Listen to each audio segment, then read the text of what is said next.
Thank you, Gato, for leading us in our chanting and meditation. And now we will hear some more from Shiken and his impressions from chapters 3 and 4 of the Joko Beck book, Everyday Zen. Shiken, thank you so much. Thank you, Jishin. Good to see you all this evening. So the last two chapters in... You have to unmute yourself. That's right. So the last two chapters here in the first section of Joko's book are Authority and the Bottleneck of Fear. So she says in the first couple sentences, she quotes Buddha's, one of the last things he wrote was, "Be a lamp unto yourself." And I thought I'd heard that somewhere. It sounded very familiar, and then I realized when I practiced with this Thich Nhat Hanh group near where I live now, up in North Carolina, we'd have these services on Sunday morning, and as an invocation, Philip, who was one of the leaders of the group, read this called the Atipita. I don't know if any of you know about it. I didn't really know the name of it, but it might have been one of Buddha's last writings, but it's very inspirational for me and for the people there right before we do Zazen. So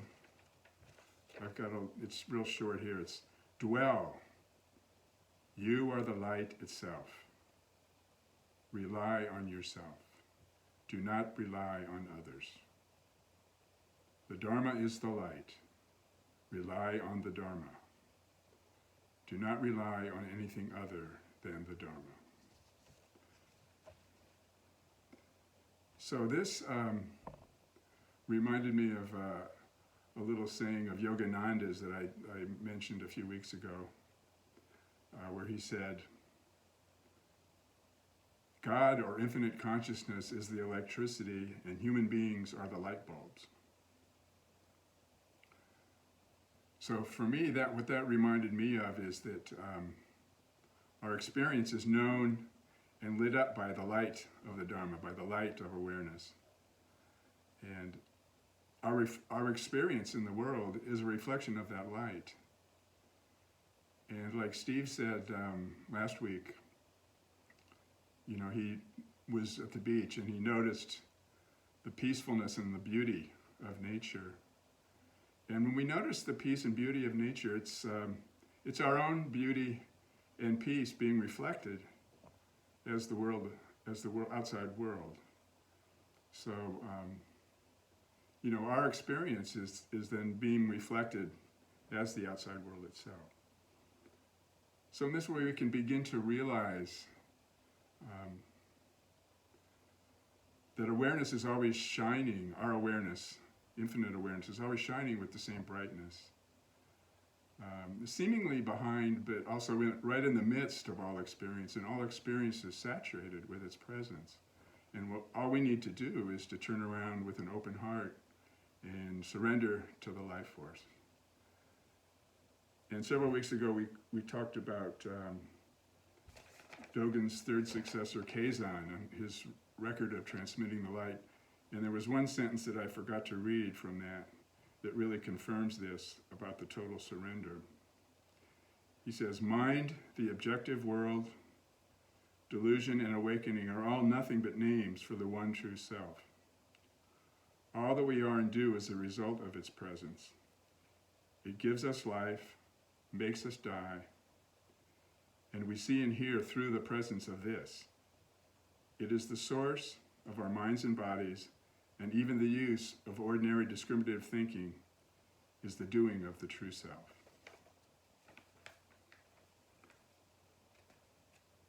So that's our true teacher. This true self is our true teacher, and it's the real authority in our life.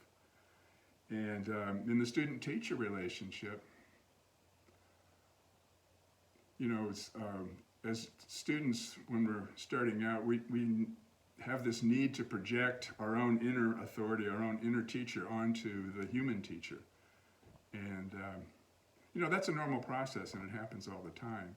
And because we get, we're mixed up, we have our personal attachments mixed up with the awareness of the true nature of what we are.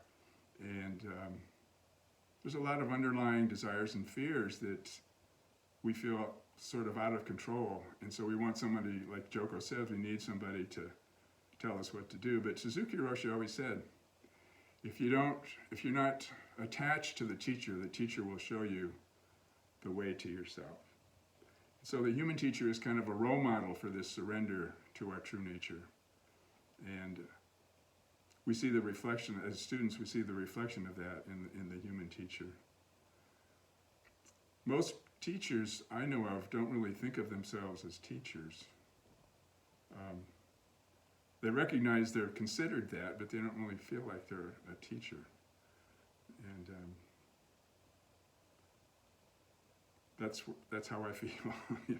I fulfill the role of some here and there, but the human teacher can kind of give us that certain, kind of the uncertain certainty of our being, but at the same time we need to kind of walk alongside each other and not lean on each other, because everybody in a way needs to become their own proof of the non-dual absolute. Not own in the sense of we own it personally, but in the sense that we need to develop the freedom for that truth to shine through us, to be freely expressed through us. And there was one thing I mentioned last week was about another thing of Suzuki Roshi, because my first teachers were his students. That beginning students need to really be willing to explore their life, their whole experience, and stretch their arms out as wide as arms and legs, and try to attain something to really deeply experience the futility of doing that. What I forgot to say is, though, that's not for beginning students, that's for all students, because we're always on that, we're always beginners, according to the Soto Zen taught by Suzuki Roshi. We're always beginners, and the way is endless, and we just always are finding deeper levels to explore. When I left the Zen Center, I went and studied psychology, and I became aware of a lot of personal issues, stuff from my childhood, desires and fears that came up through the Zen practice, but I felt the need to kind of define myself in the world.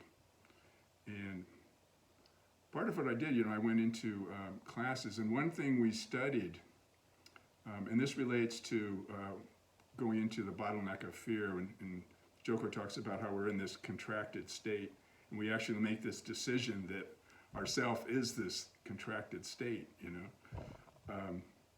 We studied the amoeba, and so, they do these experiments with an amoeba, and an amoeba is just kind of sitting there floating around, and you poke it, and it contracts.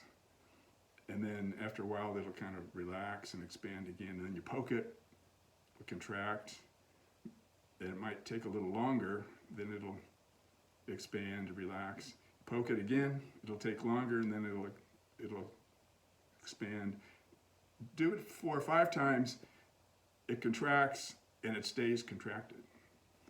And so I was very interested in how body therapy could help me in meditation practice, because I was becoming aware that, I was contracted, I was in this contracted state. And so I studied how, there's different body therapies like rebirthing or bioenergetics or Reichian therapy.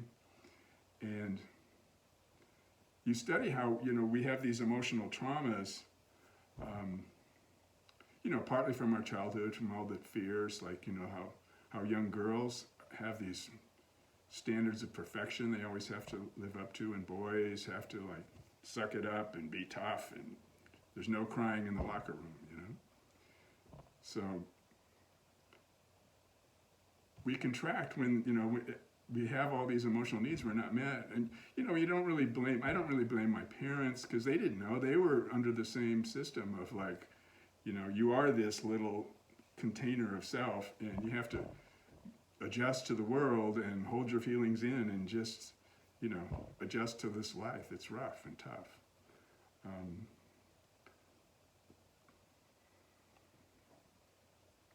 So it's painful when we really start to look deeply at all those different layers of desire and fear, because they're there and they actually get held in our muscles, So they'll do some stuff with the breathing to kind of get the energy moving, and it can be helpful to release. I'm not saying everybody needs to do what I did, that kind of thing, but zazen and just contemplative meditation, where we bring attention to that state of being contracted, like Joko says, experience those contractions, and gradually we can transform them. Gradually we open up.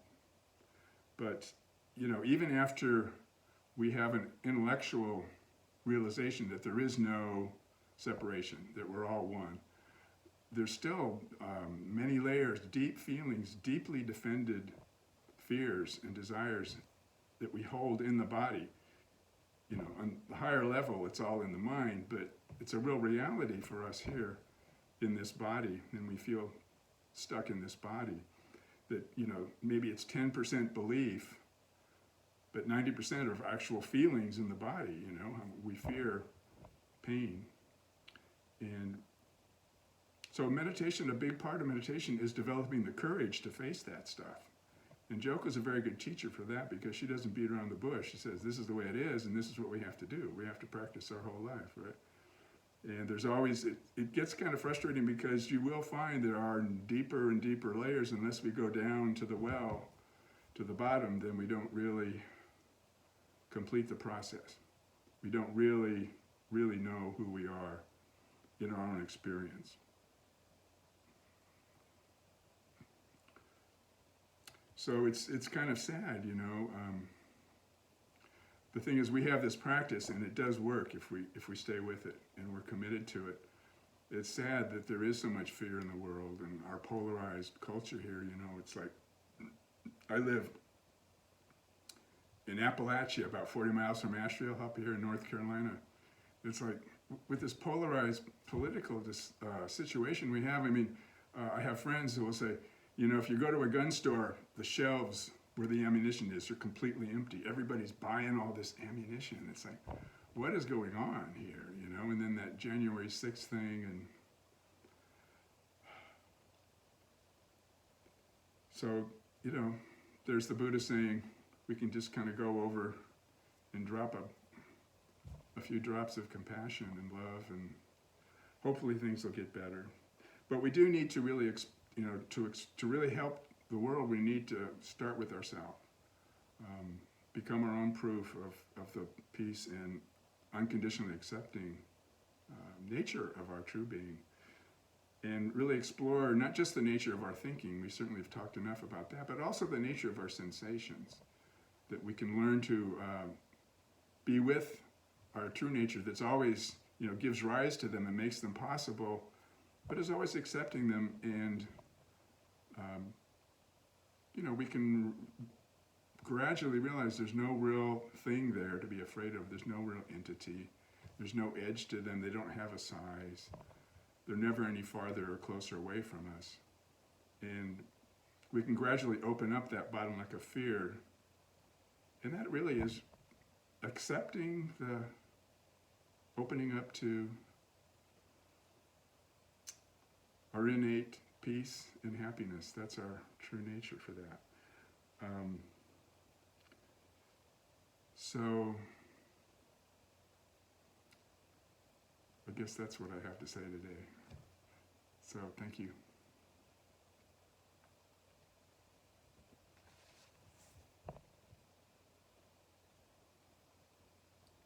Thank you, Shikan. Thank you for your talk. Be a light unto yourself. I liked what you talked about, teachers and students And I appreciate your saying that you didn't feel like a teacher, because Still don't. I don't feel like a teacher. But what I have appreciated that I learned early on with Doshin is the concept of sanzen. That when you're meeting with the teacher, it's really the teacher and the student. It's two people, two friends, practicing Zen together, and through the dialogue that one has with the teacher, explaining this challenge or that challenge, my experience, your experience,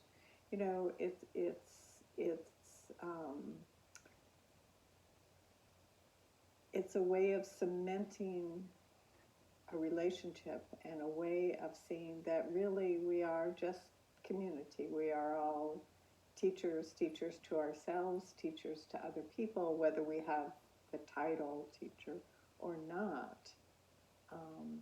It is a wondrous thing to practice in community.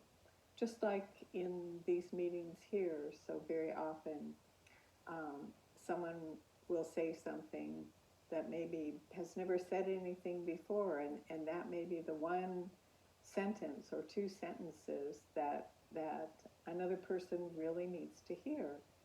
And that is why I appreciate these conversations so much among us.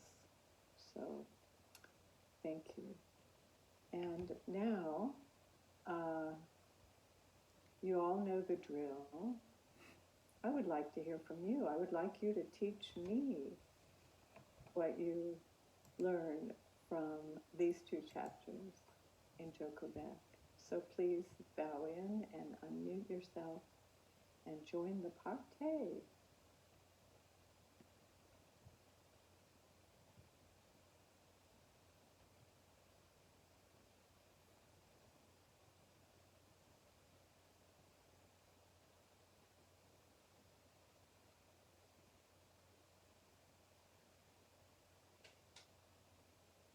Hello, Georgina. I was going to share that I had the, when she kind of was speaking about the experience with the amoeba, it reminded me of when after we had a hurricane here, in Florida, I think it was Hilma or something. I can't remember now. Was in 2005. All the trees around my place the branches were all gone, and I just remembered how interesting it was that little by little, it was like completely, they were completely bare, and as it took a while before the branches, when they grew out, they were like close to the tree. And it took quite a while before it took like a year before I noticed that the branches were spreading out, they were completely solid for some time. It was very interesting. It kind of reminded me of the same idea with the amoeba, idea. Anyway. But I appreciated what she kind of said about the the fears that we have, and that we have to work with those. And for one, I have this. I had never felt really comfortable speaking in groups, even during when I was getting my master's degree, and I had to do it. I had no choice. I had sang in groups. I have, presented papers. I had to, I had groups that I was in charge of. But in front of a large audience, and even here, it's very uncomfortable because I don't see everybody. If I see people, it helps a lot. But but I always, I was in a group I have been in groups before where, sort of, not professional singing groups, but at different times in my life. And it always was difficult, just going there in front of the public. I had this fright, it was just automatic. It never went away, somehow. But anyway, yeah, that's all I wanted to say now. Thank you. Thank you, Georgina. Gato? Thank you for your talk, Shikan. What struck me about these two chapters that were very close together, one followed the other, authority and the bottleneck of fear. I think the intersection of those two things is where teachers arise. And I think for me, that intersection is called experience. So when people seek outside authority, I think Joko Beck referred to them as baby birds with their mouths open. They want to have everything stuffed in their mouths. I think that is their demonstration of their bottleneck of fear, the fear of not getting things quite right, the fear of meditating in the wrong way, the fear of seeming less than. And people who are afraid will seek out authority. But I think people who are true teachers have realized that fear and felt that fear and gone ahead anyway, and have realized that the authority that they do have as a teacher is really through their experience of connecting with what has been presented to them in practice, and not being afraid to fail, and not having paralysis by analysis, and not being afraid to listen to their peers or their students, and coming up with a light on the path for other people, realizing they won't always be right, they won't always be adored by everybody, they won't always be able to feed those baby birds, and sometimes it's kinder to withhold that food. But I think that experience is the greatest teacher, and teachers who allow themselves to be open to experience can let go of authority and quell any fear that their students have. Thank you, Gato. Grace? Thank you, Jane. Thank you so much for your talk, Roger. I just wanted to comment about the place of this teacher in my life. I'm just thrilled to be reading this book. When I started my practice about 26 years ago, I asked the person who was helping me, and she was not a teacher, she was actually my therapist, and she helped me start my practice, and I just asked her to recommend a book, and she just happened to be reading Nothing Special by Joko Beck. And it must have made an impact on me. I don't remember a lot of specifics. I remember it starting that Zen is nothing special, it's life as it is. That was on the first page.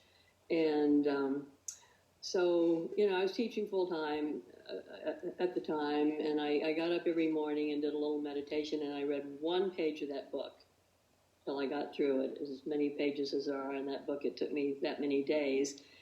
So I stuck with it, and I honestly don't remember much about it. So I opened it up again, and I'm sorry I missed last week. I've been traveling, and I've got a little more traveling to do, but I opened this up, and I was just so engaged immediately.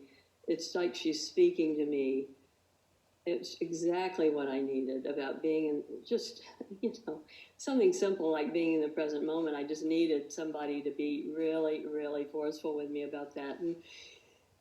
Kind of I've been troubled, a little troubled about something, and when I got to this part about the bottleneck, and it was like, that's it. It goes way back, and even more enlightening on the next page was that the bottleneck of fear is an illusion. So I can let go of all this. That's just one little example. I just really wanted to express my appreciation for us doing this. It's very, it happens to be, it's very accessible to me. It's exactly what I need at the moment, and it brings me right full circle. It makes me realize in a lot of ways I have learned something, I have grown, and this is, I can get to many more layers now after all these years, and this is helping me realize it. And so thank you all very much. Thank you, Grace. That's the beauty of revisiting impactful books. We learn something different every time. Yeah, we learn something different every time, but the deep inquiry we need is pretty much always the same practice in terms of being here and now and opening up and receiving the moment, the life force that is us. Yeah.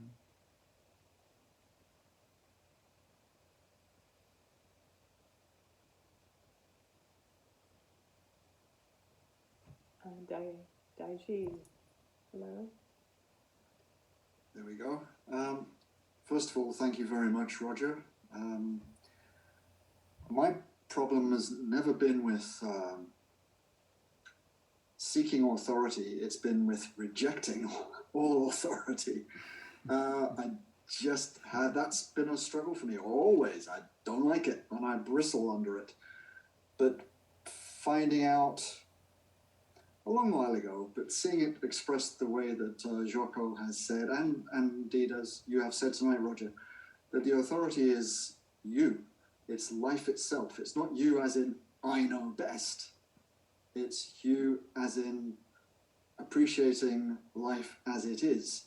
And I think that's also what you were saying, the true value of the teacher who can point you to that, not tell you what to do, which, as I say, I struggle with, but point you to understanding more about where this all comes from, and as you called it, the life force, and or even as Joko says, the voice of God. That one bothered me slightly, but I got what she was getting at. Mm-hmm. But anyway, thanks again, Roger. Always appreciate it. Thank you, Daiji. Yeah, until we find that, get a real sense and really feel the touch of the real authority of the self, the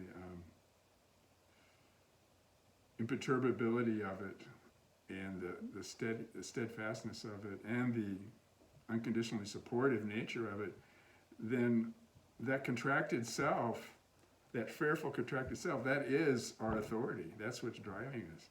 And so that's what a teacher can really help us to see, because when we realize that, it's like, whoa, that's what's going on. That's got to change.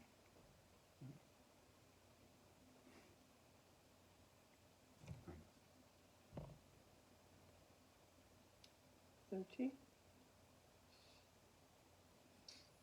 I remember the acronym for fear was false expectations appearing real. But what I think is, no matter what form of fear, there's so many different forms that we develop of fear in one way or another. And the way I think many of us deal with it is we get in ruts. We get in a rut that we think is making us comfortable, or we get in a rut so we do not have to deal with whatever that strange form of fear is. And I think the decision to follow this practice is one that leads us towards some degree of courage to really step away from that fear. And the image that pops into my mind, which is pretty weird, is an ice, and you're on the ice. You've stepped away from your fear, which was the side, and you've got these skates on, and you don't know what's going to happen. You may be sliding all over the place, and it's when we start through our training to begin to move smoothly across the ice. I think that's when our courage and our practice really starts to open us up. And that's one image I thought of. The other image, which is really a bad one, was trench warfare. And who's got the courage to stick their head up above the trench, because you never know what's going to hit you. But I really kind of like the ice thing, because we've got the fear, we put those ice skates on, and we don't really know what's going to happen.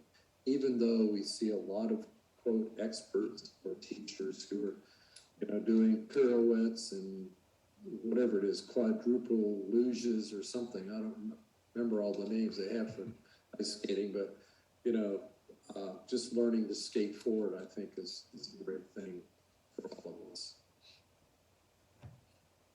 Thank you, Xochitl.